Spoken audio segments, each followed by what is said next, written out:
Welcome back to the deep dive. Today we are opening a door that I think a lot of us probably keep double locked. Mm. It's a heavy reinforced door and it's labeled control. And, well, behind it is the way we interact with the children in our lives, Well, whether we're parents or teachers or even just, the uncle or aunt trying not to cause a scene in the grocery store. it is a heavy door. And honestly, I think most of us are leaning against it with all our weight, just Yeah. terrified of what happens if we let go. We think the sky will fall. We think the roof will cave in. Absolutely. Exactly. So today we are diving into episode 22 of the Building Humans series. The source material is titled The New Teacher Fire Your Inner Boss. And I have to say, before we even get into the weeds, that title, it feels like a direct personal attack on my parenting style. It feels like a pink slip, doesn't it? It really does. It's a termination letter for the version of ourselves we thought we were supposed to be. Yes, fire your inner boss. It implies the job I've been doing. The managing, the directing, the instructing, the scheduling. It implies that whole job is the wrong job entirely. A fundamental misunderstanding of the role. And we are breaking this all down thanks to the incredible collaboration between the Al-Mahaba Foundation and Dar al-Khalima Publishing House. Their goal with this whole series, and especially with this text, which is based on Maria Montessori's The Secret of Childhood, is to just dismantle the traditional architecture of how we build humans. Dismantle is exactly the right word. We aren't just talking about, tweaking your technique a little bit. Right, this isn't a life hack. No, this is not 5 tips to get your toddler to eat peas. This is a fundamental structural demolition of the adult-child hierarchy. The central premise we're really tackling today is that the adult ego is actually the primary obstacle. The obstacle. It's the wall blocking the child's own development. That's the headline right there. The ego is the wall. So the mission for this deep dive is to figure out why the boss model, which feels so natural, so responsible, so adult, is failing our kids. And, who exactly is this new teacher supposed to be? Right. Because if I fire the boss, who's running the shop? Are we just talking about anarchy here? And that's the scary part, isn't it? If you're not the boss, you feel like you're nothing. But what the source material argues is that by stepping down from that pedestal, you aren't doing nothing. You're actually taking on a much more difficult, more scientific and spiritually demanding role. Okay, so let's start with the status quo. The old teacher, the boss. If I asked a random person on the street to mime the act of teaching, what do you think they'd do? Well, that's easy. They'd stand up straight, they'd puff out their chest, they'd probably point a finger, Pointing the finger for sure. and then they'd start talking, usually loudly and usually with a tone that implies, I have the knowledge and you do not. Right. They broadcast, they transmit information. Exactly. And that's the core problem. We have conflated teaching with talking. We just assume that education is a transfer of data from a full hard drive, the adult, to an empty hard drive, the child. And for that transfer to work, the adult has to be the one in charge. The adult must be the active protagonist, the star of the show. The adult is driving the car. And the child is What?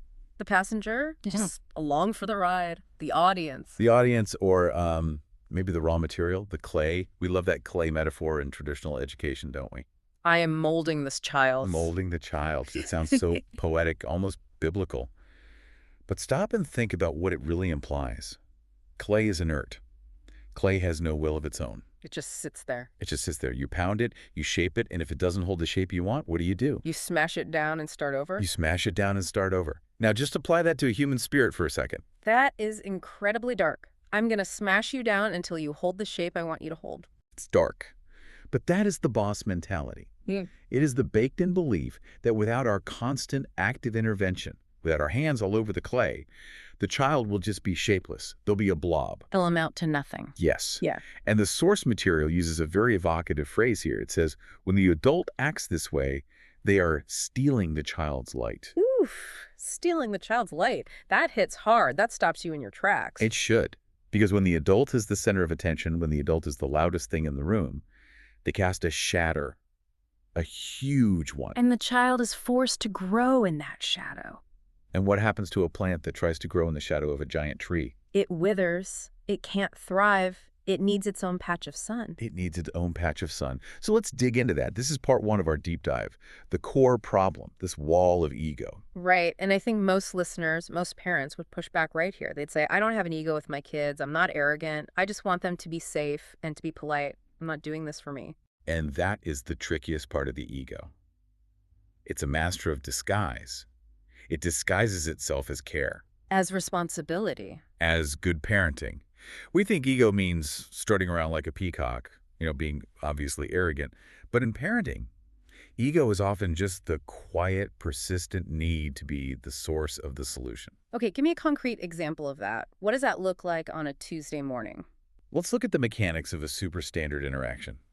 Let's say a child is trying to put on their jacket. They're maybe 3 or 4 years old. They're struggling. I know this scene well. We all do. The zipper is stuck. The arm is in the wrong hole. They're huffing and puffing. It's taking 5 minutes and you need to leave. What does the boss do? The boss steps in. Here, let me do it. We have to go. Zip, zip, done. Crisis averted. Right. Now let's just analyze that tiny micro moment. Why did the boss do that? Efficiency, for one. We're late. Or maybe just, it's painful to watch them struggle. It feels almost negligent to just stand there and watch them fail to zip a zipper. It is painful. It absolutely triggers our anxiety. But the source material argues that the intervention is really about you. Yeah. It's about your schedule, your impatience, your need for order, and most importantly, your discomfort with their struggle. By zipping that jacket, you have prioritized your convenience over their development. They've built a wall. You've built a tiny wall between the child and the victory of doing it themselves. So the wall isn't malice. The wall is, it's overfunctioning. Precisely. It's a wall of activity, Yeah. of competence. Yeah. We smother the child with our own competence. We are so good at being humans. We know how to walk, talk, eat, tie shoes, and zip jackets that we can't tolerate the slow, messy, inefficient process of them learning those things. So we just overwrite their experience with our own. We replace their effort with our result. Yes, it's like we are spoilers for the movie of their life. We just shout out the ending because we already know it. The zipper goes up. Spoiler alert. That is a perfect analogy. You are ruining the plot twist of their own life. And this creates what the text calls the dictator archetype. The dictator. It sounds so harsh. Nobody wants to be Stalin in their own living room. Of course not. We want to be the benevolent leader, maybe. No, but look at the power dynamics. In a dictatorship, the will of one person overrides the will of everyone else. It's absolute.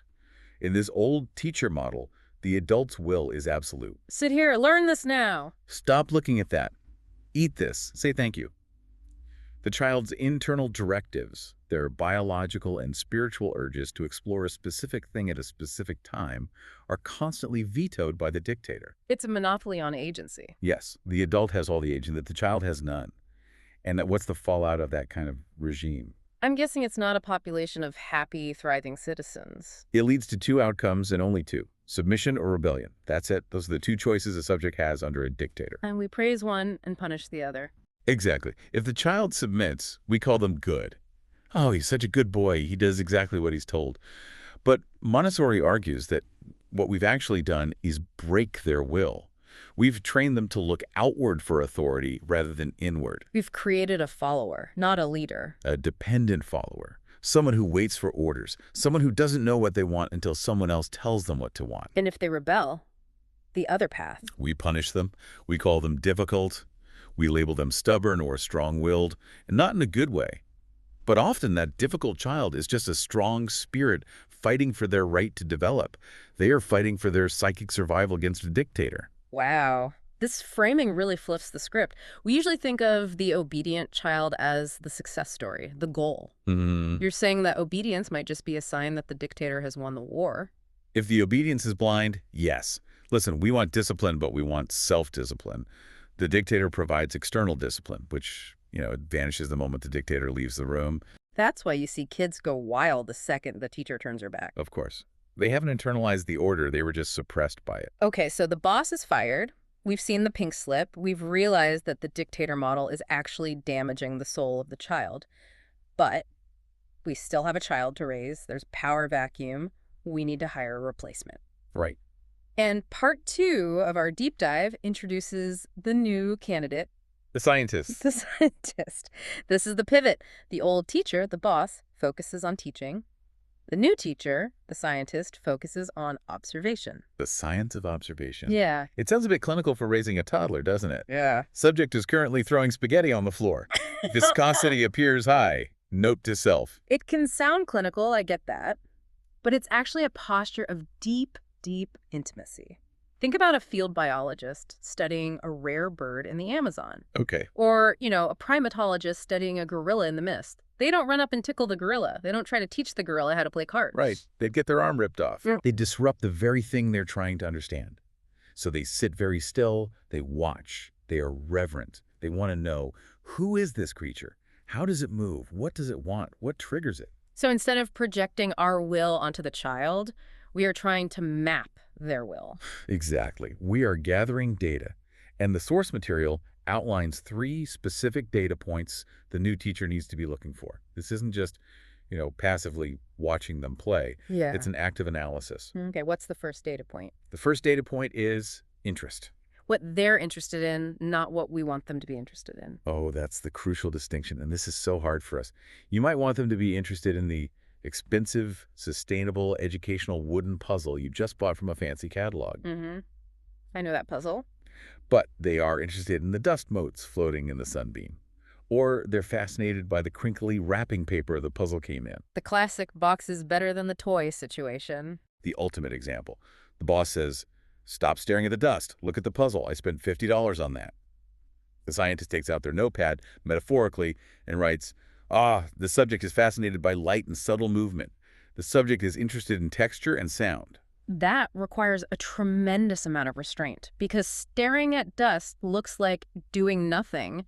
To my boss brain, it looks like wasting time. To the untrained eye, yes. But to the scientist, it's not nothing. It's focus.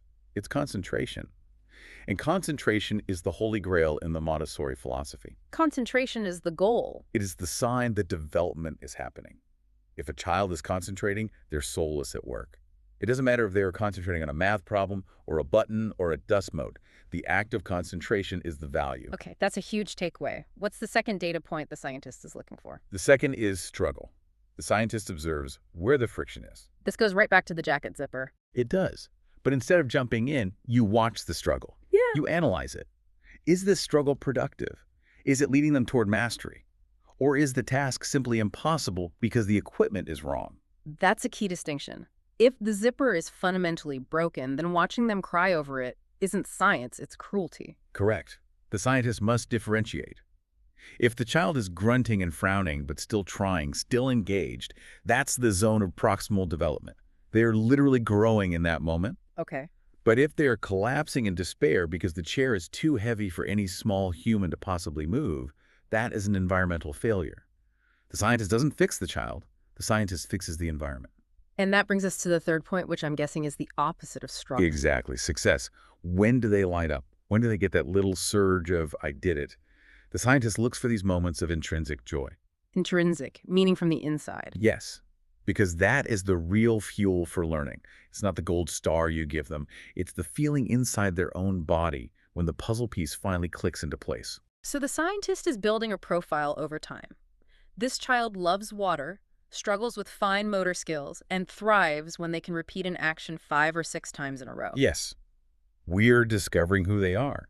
The dictator assumes they already know who the child should be. The scientist is on a mission to find out who the child is. That is a beautiful distinction. But the scientist doesn't just watch, right? They also have to set up the lab. If you're a biologist, you have to make sure the habitat is preserved and appropriate. Correct. And this brings us to the crucial role of the environment. The specific duty of the new teacher is to prepare the environment and then, and this is the hardest part for most of us, step back. The paradox of action that's mentioned in the notes. It is the paradox that trips everyone up. The new teacher is incredibly active. But when the child is not there, you are curating the room. You are placing the materials just so. You are ensuring safety. Yeah. You are finding the right size chair, the right height hook. You are working your tail off to set the stage. But, and here's the kicker, the moment the child enters that environment, you become passive. You retire. You retire. You fade into the woodwork. You become what the text calls the servant of the spirit. If you have done your job right, the child engages with the environment, not with you. It reminds me of like a really high-end waiter at a fancy restaurant. Go on.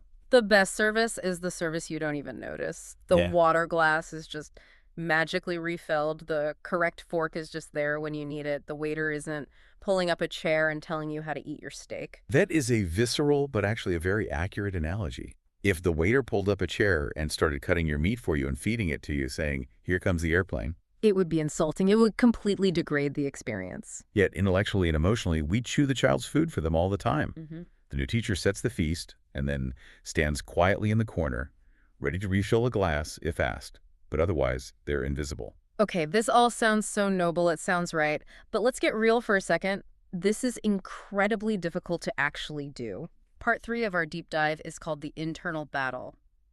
Because doing nothing, just sitting there and watching a kid struggle, it's agonizing for a lot of us. It is the hardest work in the world. And the source material identifies the root cause of this difficulty with one single word: What's the word? pride. Pride. Ouch, that stings a bit. It does, because we want the credit.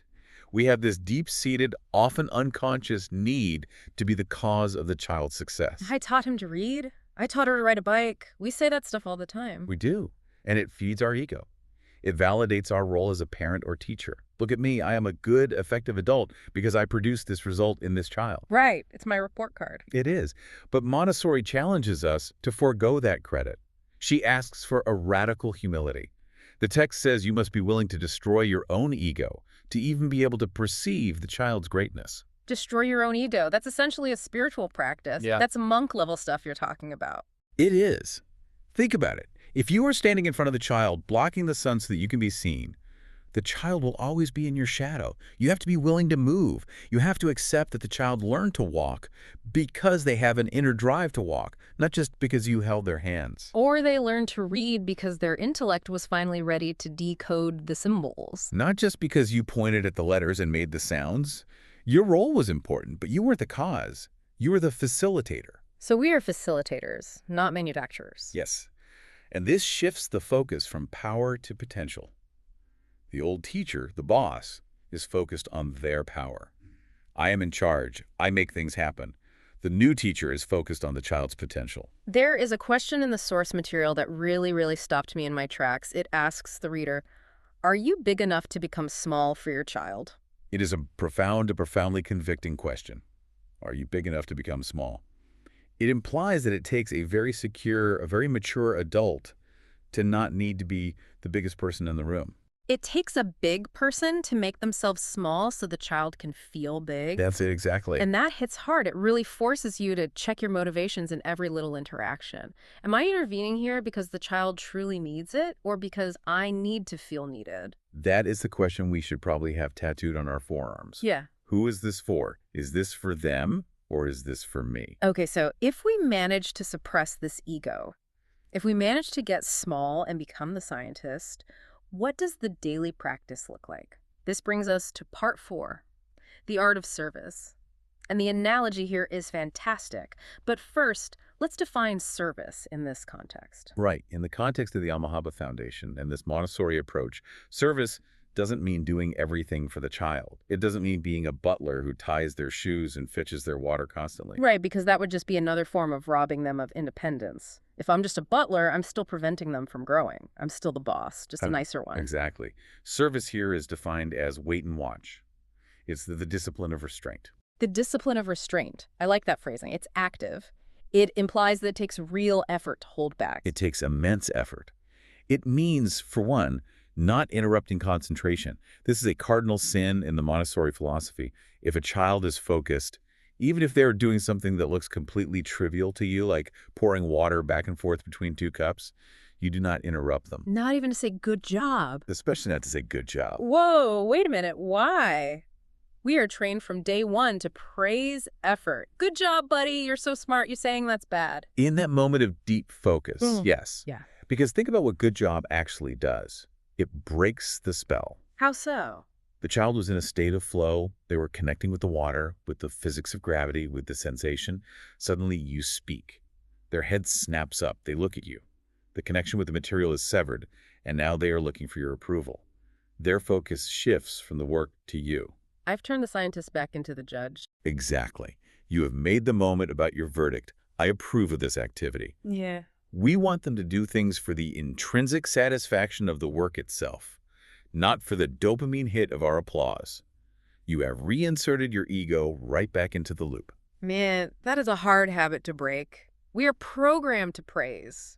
We are. But the new teacher must resign from the role of the judge. We are not there to pass a verdict on their play. We are there to support the process. And this leads us to the central metaphor of this entire section, which I love, the stagehand. Yes, the stagehand versus the director. Okay, paint the picture for us. The old way, the boss, is the director. The director writes the script. The director tells the actors where to stand, how to say the line, when to move. The director is the visionary, the genius. The actors are, in a sense, just puppets for the director's vision. And that's traditional parenting. Here is the script for your life, child. I've written it for you, now act it out. And if they improvise, the director yells, "Cut!" That wasn't in the script. Say the line the way I wrote it. Exactly. But the new teacher, the new parent, is the stagehand, The person in the black t-shirt moving around in the shadows. the invisible force. The stagehand ensures the spotlight is working. They ensure the stage is safe. No loose floorboards, no nails sticking up. They make sure the props are where they need to be before the curtain goes up. But when the show starts... When the curtain goes up, the stagehand is nowhere to be seen.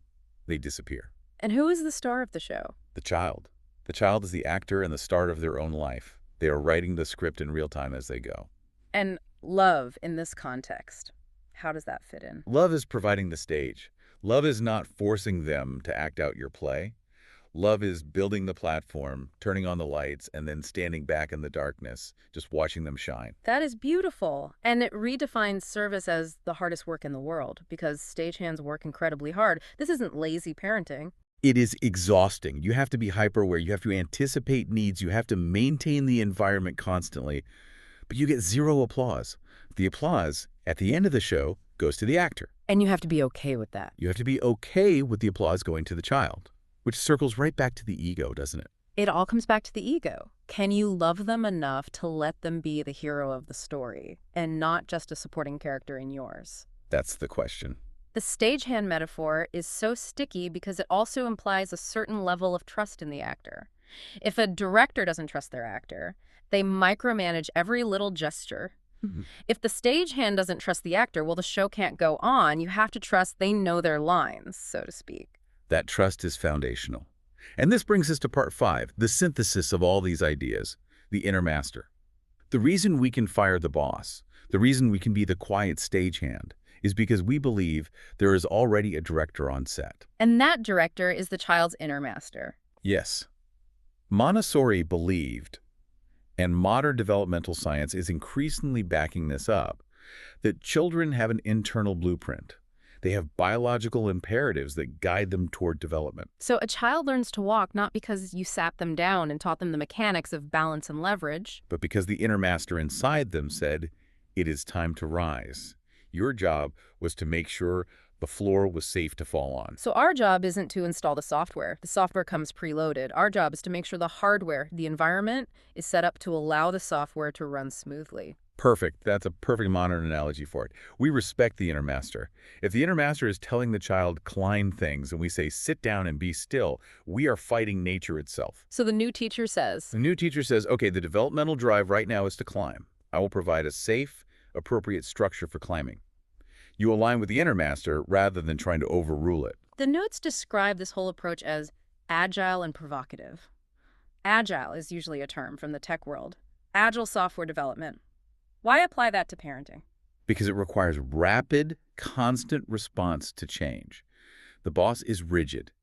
Waterfall development. Yeah. This is the schedule for the next 18 years. This is the plan. Right. The stagehand is agile. Oh, the actor's moving stage left unexpectedly. I need to move the light. You have to be responsive to the shifting interests and needs of the child. You are constantly iterating on the environment based on the new data you're gathering as a scientist. It's dynamic. It's not set it and forget it. Not at all. It is fluid. And that's why the text calls it the hardest work in the world. Standing still and watching a child struggle to put on a shoe for 15 minutes requires more self-control, more willpower than just sighing and putting the shoe on for them. It's an act of supreme will to restrain your own helpfulness. It truly is. I want to circle back to something we touched on earlier, the environment. The renovate your living room aspect of firing the boss. Because if we are stagehands, we need to talk about set design. Yes. This is critical. You cannot fire the boss if the office isn't designed for the worker to succeed on their own.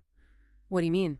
If your house is set up exclusively for adults, high sinks, high shelves, heavy doors, cups on the top shelf, then the child must rely on the boss for everything. They're forced into dependency. They have to ask for help just to get a drink of water. So dependency is built right into the architecture of our homes. Exactly. To free the child, and frankly, to free yourself, you have to change the architecture. Yeah. Put a little stool by the sink. You put a small water pitcher and a cup on a low shelf they can reach. You put their toys in open baskets, not in a locked chest. You lower the coat hooks. You lower the coat hooks. When the environment allows for independence, the boss isn't needed as much. The child can navigate their world on their own terms. And suddenly, you find the friction in the house just drops. The whining drops. The mommy do it, daddy do it. That fades away because they can do it. And that's the relief we talked about at the very beginning. You're not micromanaging every second of their existence. You are observing a competent human being interacting with a world that is designed for them. You finally get to breathe. You get to enjoy the show. It sounds like we are moving from being the managers of our children to being the witnesses of our children. Witness is a beautiful word for it. We are witnessing a miracle unfolding. Yeah. But you can't witness it if you are standing in front of it, blocking the view because you want to be in the photo. You know, before we wrap this up, I want to dwell on one really specific, practical scenario. I'm thinking about the listener who is nodding along with all of this, but then they think about tomorrow morning. Ah, yes. Tuesday morning chaos, everyone is late. The stagehand philosophy feels like a luxury for a slow Saturday afternoon. It does. The Tuesday morning test is where this philosophy lives or dies. Right, because the stagehand is patient, the scientist is observant, but the clock on the wall is not. How does the new teacher handle the absolute non-negotiable necessity of being on time without turning right back into the dictator? That is the million-dollar question. And the answer is actually in the preparation. It's in the stagehand's work before the show. The boss manages the crisis in the moment by yelling. The scientist anticipates the crisis the night before. Go on, explain that. If you, the scientist, have observed that your child struggles with shoes, and your data shows that shoes take, on average, 10 minutes, and you also know you have to leave the house at 8 a.m. The boss waits until 7.55 and then explodes with frustration. Precisely. The scientist starts the shoe process at 7.45. So the stagehand just adjusts the call time. Exactly. You build the reality of your child into the schedule. You adjust the system to accommodate the child's actual capability. You don't demand they perform faster than they are able. You create a pocket of time where their natural pace fits. That requires us to slow down our own lives, to get up earlier, to not hit snooze. It does. Montessori often said that we drag children through life at our adult pace. We are giants taking giant strides, and they are toddlers running to keep up, constantly falling behind. The new teacher slows their own stride to match the child's. It's a form of respect. It's respecting that their legs are shorter. Physically and metaphorically, yes. Their processing speed is different. They are downloading the world for the very first time. We're just refreshing a page we've seen a million times. Okay, one more practical question. What about the mess? We touched on order, but let's be real. Creativity is messy. Exploration is messy. Fire your inner boss could sound a lot like accept a dirty house. It's a balance. The dictator wants a museum. Don't touch that. It's a display. Right. Look with your eyes, not your hands. The scientist wants a laboratory. And laboratories are often messy while an experiment is running, but they are always reset at the end of the day for the next experiment. Reset. I like that term. The full cycle of activity in a Montessori environment involves the setup, the work, which can be the mess, and then the cleanup. The new teacher teaches the cleanup as part of the activity, not as a punishment that comes after the fun is over. Oh, that's a good distinction. Usually cleanup is the chore. It's a tax you pay for the privilege of playing. Right. But for a child, putting the blocks back in the box can be just as engaging and satisfying as taking them out, if the boss doesn't stand over them, tapping a watch and sighing. If the cleanup is presented as part of the ritual, part of restoring order to the stage so it's ready for the next act, it becomes satisfying. It closes the loop. It closes the loop. Okay. And the child feels that agency. I made this happen and I put it back. That is true ownership. The dictator owns the house. The child is just a guest, or maybe a tenant. The new teacher shares ownership of the space with the child. That's a huge shift in their sense of belonging. Guests don't clean up, they leave it for the staff. Owners take care of their property. Boom. That's it. We are raising owners, not guests. We are raising creators, not tourists in their own lives. We have covered a massive amount of ground here. From the ego as a wall, to the scientist's observation, to the stagehand's quiet restraint. But I feel like this is just the foundation for something bigger. It is.